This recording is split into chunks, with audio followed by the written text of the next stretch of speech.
Estimados hermanos, estamos comenzando este tiempo de Septuagésima, hoy domingo de Septuagésima. Ya la Iglesia comienza a invitarnos a hacer penitencia y todo el año litúrgico es una meditación sobre la vida de nuestro Señor.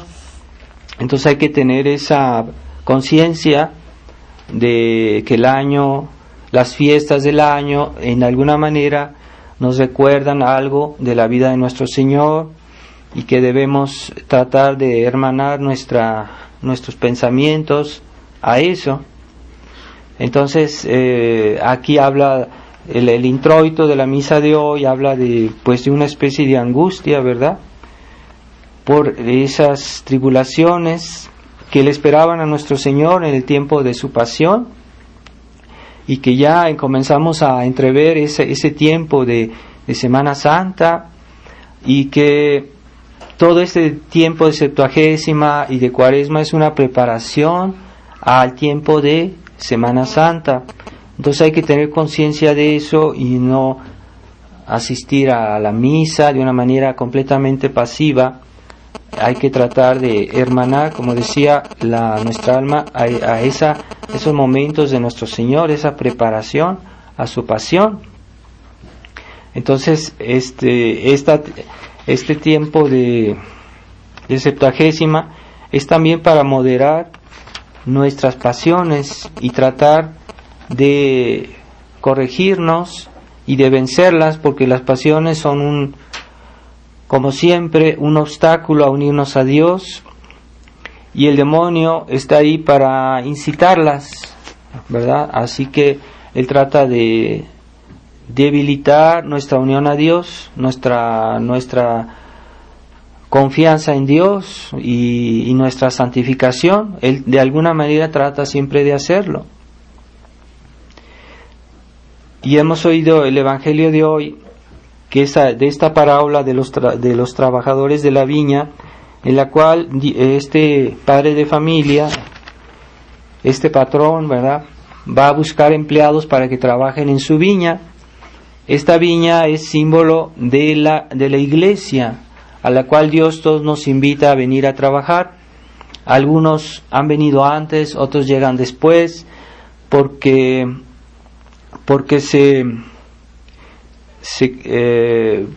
pues hay personas que se acercan a la iglesia más tarde que otras, ¿verdad? Hay unos que siempre lo han servido toda su vida, ¿verdad? O también a veces algunos pueblos, también se puede ver a nivel de las naciones, ¿verdad? Algunas naciones se convirtieron más tempranamente a la iglesia y otras llegaron después, ¿verdad? Se convirtieron más tardía, de una manera más tardía, pero Dios quiere llamar a todos. Y esas personas ociosas que estaban en la plaza son símbolo de esas almas pues que están ociosas desde el punto de vista espiritual, no del punto de vista humano, del punto de vista de material de esta vida. Es del punto de vista espiritual, que no hacían nada en orden a su salvación, que no hacían nada en orden a su santificación, que no hacían nada en orden a su unión con Dios. Entonces son personas que estaban sentadas, no sé, esperando no sé qué, hasta que Dios por alguna gracia las llama a venir a trabajar en su viña, que es la iglesia. Pero este trabajo es algo real, no se trata de estar pasivamente en la iglesia, no debemos ser cristianos pasivos. Dios nos pide hacer algo. Entonces, ciertamente, los ministros de la iglesia tienen la responsabilidad principal, pero todos los fieles, todos los cristianos tenemos una responsabilidad personal. Tenemos que hacer algo, tenemos algo en la iglesia, una función todos en la iglesia, ¿verdad? Y eso crea entre nosotros al mismo tiempo dependencia y al mismo tiempo obligaciones, ¿verdad? Porque la mentalidad de hoy quiere que esa mentalidad democrática que está tan arraigada hoy en los espíritus es muy negativa, es muy destructiva finalmente, porque esa mentalidad cree que la autoridad viene de abajo, que viene del mundo, de los hombres, de la mayoría, del número. No, la autoridad viene de Dios, y Dios la da a quien quiere darla, ¿verdad? Entonces Dios ha hecho hay dos fuentes de autoridad en este mundo, que es la autoridad religiosa, que fue instituida por Jesucristo en persona cuando vino al mundo, y Él dio la autoridad a su iglesia, a los ministros de la iglesia es la autoridad religiosa. Y hay la autoridad civil, que es esa autoridad que Dios dio por orden de la naturaleza, desde la que creó el mundo, esa autoridad social que viene pues del orden natural de las cosas, ¿verdad? Y esa es una autoridad que también viene de Dios. Entonces no hay otras fuentes de autoridad. Nadie puede inventar otra más que la que Dios quiso.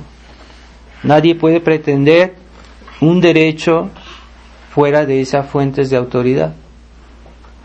Y es lo que hoy la mentalidad democrática no entiende. Piensan que la autoridad viene de abajo, pero no viene de abajo, viene de arriba. Ciertamente que hay momentos en que hay que designar, por ejemplo, cuando se designa un jefe de Estado, por ejemplo, ¿verdad? La designación a veces puede ser, sí, que también la población tenga que ver con esa elección de quién va a ser el jefe de un país, ¿verdad? Puede pasar, pero una vez que esta persona tiene la autoridad, ya no depende del pueblo, ya depende de Dios. Ya el pueblo no tiene que decirle lo que tiene que hacer. Ahí está la cuestión. Ciertamente, la autoridad que Dios da es para la edificación, no para la destrucción. Así que un hombre de Estado no puede usar su autoridad de una manera caprichosa para destruir el bien de la comunidad o del pueblo, ¿verdad? Entonces eso sería una autoridad mal entendida. Pero mientras la tenga, debe haber obediencia a esa autoridad. Es algo real. Y así también en la iglesia, que tiene una autoridad mayor en el sentido de que fue Jesucristo mismo que vino a instituir esta autoridad. Y esta autoridad todavía es más importante también porque el fin espiritual es más importante que el fin temporal. El fin temporal es el fin de la sociedad civil, el bienestar temporal, el bienestar, la prosperidad material, civil, es algo importante, muy importante, pero el fin de las almas es más importante porque trasciende esta vida, y esta vida está al servicio de la vida eterna, y estamos aquí para ganarnos la eternidad. Esta vida no tiene sentido en sí misma. Entonces la autoridad religiosa es más importante que la civil, porque la salvación de las almas es más importante que su bienestar temporal. Y es lo que hoy se invierte constantemente, que se sacrifica el bien espiritual por el bienestar civil, el bienestar material, el bienestar temporal. Es un desorden. ¿De qué le sirve al hombre ganar al mundo si pierde su alma? Jesucristo lo dijo. ¿De qué le sirve al hombre tener un buen trabajo, bonita casa, un buen coche, tener dinero, diversiones, y perder su alma? ¿De qué le sirve? Que al cabo esta vida se acaba pronto y después es la eternidad, y que esa disociación de la vida civil de Dios, eso viene del liberalismo, de la Revolución Francesa, de hacer la separación no solo entre la Iglesia y el Estado, la separación entre el orden civil y el orden divino, la separación entre la vida temporal y la sumisión a Dios, como si fueran dos cosas diferentes, pero no. Hasta el orden civil está sometido a Dios, no hay ruptura. Así que hasta un presidente de un país, o un rey, o un gobernador, lo que fuera, tiene que dejar que las almas se salven. No puede completamente vivir como si las almas no tuvieran un fin eterno, y las almas se pierden porque el orden civil no quiere respetar el orden espiritual, y de hecho nuestra vida humana debe estar sometida a los valores espirituales. Eso es natural, porque Dios hizo así las cosas. Entonces no puede uno decir que porque hay dos fuentes de poder en la sociedad, que el mundo civil ya no debe hacer caso ni tomar en cuenta para nada el orden espiritual. Es verdad que Jesucristo dijo: dad a Dios lo que es de Dios y al César lo que es del César, pero no lo entendió en un sentido laicista, liberal. Él lo entendía en el sentido de que también el César debe dar a Dios lo que es de Dios. En ese sentido lo entendía. Si no, Jesucristo había renunciado a la autoridad suprema, no solo sobre las almas, sino también sobre el mundo que Él creó y que le pertenece. Entonces esa mentalidad de separar lo espiritual de lo temporal es una tentación que sucede mucho y que estamos contagiados en cierta manera todos, porque hemos nacido en un mundo laicizado, un mundo liberal, en un mundo que no reconoce la realidad espiritual y que no reconoce la autoridad de la Iglesia, ¿verdad? Como que aquellos que dicen: sí, el Padre está muy bien, ¿verdad? Que nomás diga la misa y dé los sacramentos, pero que no dé órdenes, que no tome disposiciones, que no reprenda, que no llame la atención. Entonces no tiene autoridad. Es como un padre de familia que no puede decir a sus hijos: no hagas esto, o no vayas aquí, no vayas allá. Se lo considera una tiranía. Un padre que dice a su hijo: esto no está bien, no hagas esto, y si lo haces hay un castigo.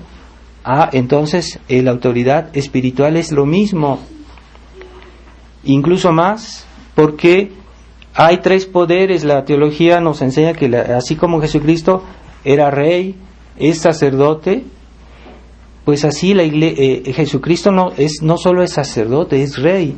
Es decir, que puede decidir, que puede ordenar, que puede castigar. Así también la Iglesia, por voluntad de Dios, Él le comunicó sus poderes. ¿Acaso un hombre puede perdonar los pecados hechos, las ofensas hechas a Dios? No, de por sí no puede, a menos que Dios le conceda esa autoridad por su libre disposición, porque Él lo quiere, porque Él lo decide así, nada más, porque es Dios y Él es autor y dueño de todo, absolutamente. Entonces, si Él dice: yo quiero comunicar mi autoridad a una persona determinada, lo puede hacer tranquilamente. Y así Él comunicó a su Iglesia no solo el poder de santificar, como son los sacramentos, la misa, es el poder que tiene la Iglesia de santificar, pero también le dio el poder de dirigir, de hacer leyes, de dar órdenes y de castigar. La Iglesia tiene ese poder. Entonces, nosotros en la tradición hemos tenido muchos contratiempos. La Iglesia, la tradición subsiste con muchas dificultades, y a veces en muchos tradicionalistas se ha hecho la mentalidad de creer que el sacerdote solo está ahí para dar los sacramentos, pero no es verdad. En la medida que un fiel hace recurso a un sacerdote para tener los sacramentos, en esa medida el sacerdote tiene autoridad para pedirle a un fiel las disposiciones necesarias para recibir los sacramentos. Si no, ¿cómo los va a recibir? Indignamente, de una manera irrespetuosa o de una manera ligera, superficial.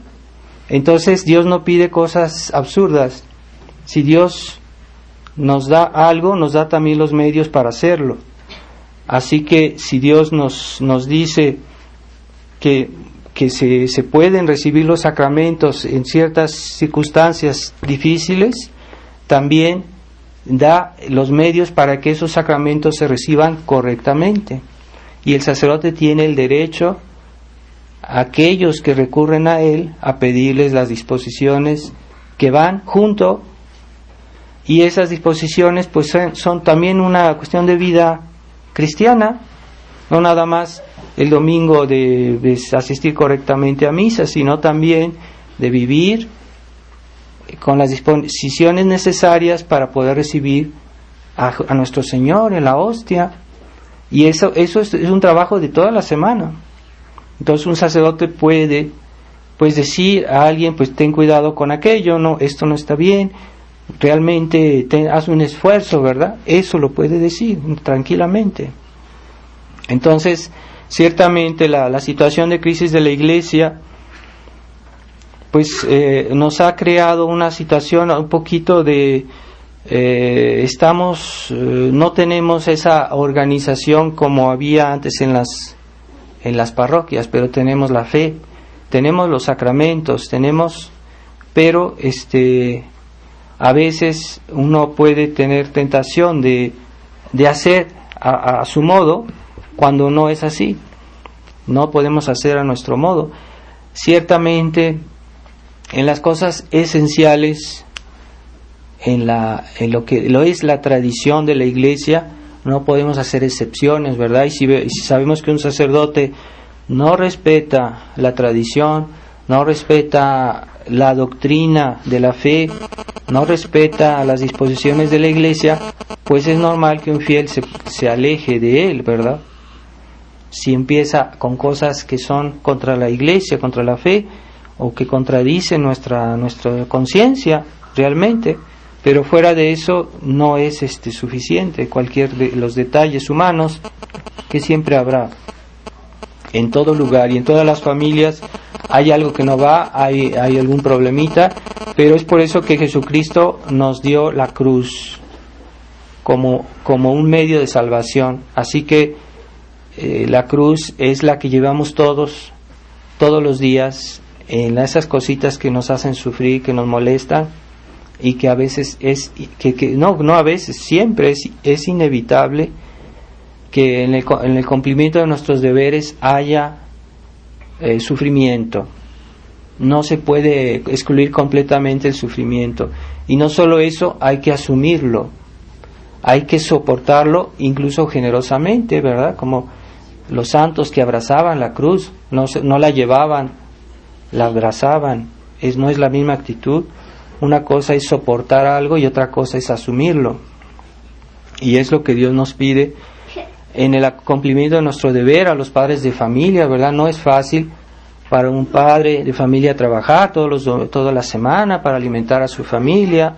No es fácil para una mamá pues tener todos los deberes del hogar, alimentar a sus hijos, educar a sus hijos. No es fácil, y eso cuesta esfuerzo, es una cruz, lleva consigo el sufrimiento, lleva consigo el dolor, y no por eso lo vamos a renunciar, porque no. Dios quiere que en esta vida nos ganemos el cielo, y esta vida, para trabajar en la viña de la Iglesia, hay que trabajar, o sea, de sol a sol, ¿verdad? Como dice el Evangelio, ¿verdad? Que llevaron el peso del sol, que trabajaron duro. Bueno, eso es la vida cristiana. Y el concepto mundano, moderno, quiere que hoy la vida no tenga sufrimientos, que sea siempre algo agradable, diversión, no hay sacrificio, no hay esfuerzo, suprimir lo más que se pueda todo tipo de sufrimiento, de trabajo, de esfuerzo, de cosas que son incluso un poco desagradables. Entonces hoy se tiende a eso porque la mentalidad de nuestra época es así, no es cristiana, y no debemos dejarnos contagiar por eso. Ciertamente hay momentos en que podemos tener un poquito de descanso, una distracción sana, pero no, eso no debe ser todo, es un aspecto, es solo simplemente para darnos más fuerzas para servir mejor a Dios. Es el concepto cristiano de la distracción, no es una especie de obsesión, ¿verdad? Por querer tener cada día cosas más distracciones, más diversiones y nada más. Y rechazar constantemente todo aquello que nos molesta, todo aquello que no nos gusta, todo aquello que crea en nosotros una especie de condicionamiento, un compromiso. Eso, el rechazo, ¿no? Y hoy la gente no quiere eso, no quiere comprometerse, no quiere obligaciones. Hasta hoy mucha gente no se casa porque eso implica obligaciones, implica compromisos. Entonces ya muchas personas no se casan porque no saben, porque al menor disgusto, al menor contratiempo, se separan. ¿Por qué? Porque no quieren sufrir, porque no quieren sobrellevar la cruz, porque no quieren trabajar en la viña del Señor. Y el trabajo en la viña del Señor es llevar la cruz. Es espíritu cristiano. El espíritu mundano excluye todo eso, y hoy nos estamos dejando invadir por eso. Basta de ver una película, basta de ver la televisión, basta de leer una revista, porque ahí todo eso es para rechazar la cruz. No es la cruz por la cruz, sino ese sufrimiento que implica el cumplimiento del deber. Cuando uno cumple el deber, cuando uno hace la voluntad de Dios, eso conlleva sufrimiento, eso conlleva dificultades, y hay que aceptarlo, es inevitable. Entonces, ¿quiénes son los más santos en el cielo? Pues los que más se esforzaron. No son santos gratis por puro amor a Dios. Si vemos bien la vida de los grandes santos, son los que más sufrieron, los que más lucharon, los que más padecieron injusticias. Entonces, es bonito realmente el culto, ¿verdad?, de la iglesia. Pero la iglesia nos estimula a rezar, pero no quiere decir que todo sea bonito en nuestra vida, ¿verdad? Hay que asumir nuestras responsabilidades cotidianas. Y ese rechazo del sufrimiento, de la cruz, del esfuerzo, de la lucha, está llevando a la destrucción de la sociedad. Las familias se destruyen, las familias se desunen. La sociedad cada día es más difícil de vivir en esta sociedad, porque nadie quiere llevar su cruz, o la llevan quejándose, criticando, etcétera. Así la llevan, y eso no tiene valor. No vale para Dios una cruz llevada así con el rechazo, incluso con el rencor, con las críticas, todo eso es una cruz que no se lleva, se soporta, pero una cruz que se soporta no es una cruz, porque no se ha aceptado. Entonces, ciertamente no debemos buscar la cruz por la cruz, porque la cruz viene en solas. A veces simplemente cuando queremos hacer la voluntad de Dios, hacer bien nuestro deber, ahí viene la persecución, el demonio, que empieza a crear antagonismos, que empieza a crear, incitar a la discordia, a la crítica, a los rencores, todo eso, y destruye la obra de Dios a aquellos que lo quieren escuchar. Y entonces, pues así se construye una vida. Nosotros estamos aquí construyendo una casa en el cielo, y esa casa que Dios quiera que la veamos un día, va a estar construida con nuestros trabajos de esta vida, con los méritos de esta vida, y ahí veremos que todo lo pequeño que hicimos, todos los esfuerzos que hicimos en nuestra vida, nos procurarán una felicidad más grande en el cielo. Estamos construyendo nuestra eternidad en esta vida. Todos los penas, cruces, dificultades de esta vida son como las piedras que van a ser la casa de nuestro cielo. Y ahí no hay ilusiones. Todo se paga, como decía el Padre Pío, todo se paga el pecado, se paga el cielo, se paga todo lo que es bueno se paga. Y añadía, el Padre Pío decía, ustedes no saben cuánto le costó a Jesucristo salvar a las almas. Así que no entremos en esa mentalidad moderna de comodidad, de confort, que es destructora de la vida espiritual y destructora de nuestra felicidad eterna. Entonces, hoy el demonio tiene más poder que antes, y un poder sugestivo, es decir, que aquellas personas que de alguna manera, por orgullo o por pasión, por lo que fuera, tienen algún defecto, el demonio tiene más poder sugestivo para empujarlas al mal, para distanciarnos de Dios, para crear división en los hogares, crear división en las comunidades, pequeñas comunidades de la tradición, o simplemente en nuestra alma, ¿verdad? Crear la inquietud, crear el pecado. Si encuentra una grieta, una entrada, lo va a aprovechar al máximo. Hoy el demonio es más poderoso que antes, porque hay más abundancia de pecado y nosotros estamos en condiciones más peligrosas. Y entonces estamos con más necesidad de rezar, con más necesidad de los sacramentos, con más necesidad de vivir correctamente. Así que es más peligroso en nuestra época ser infiel que en otra época.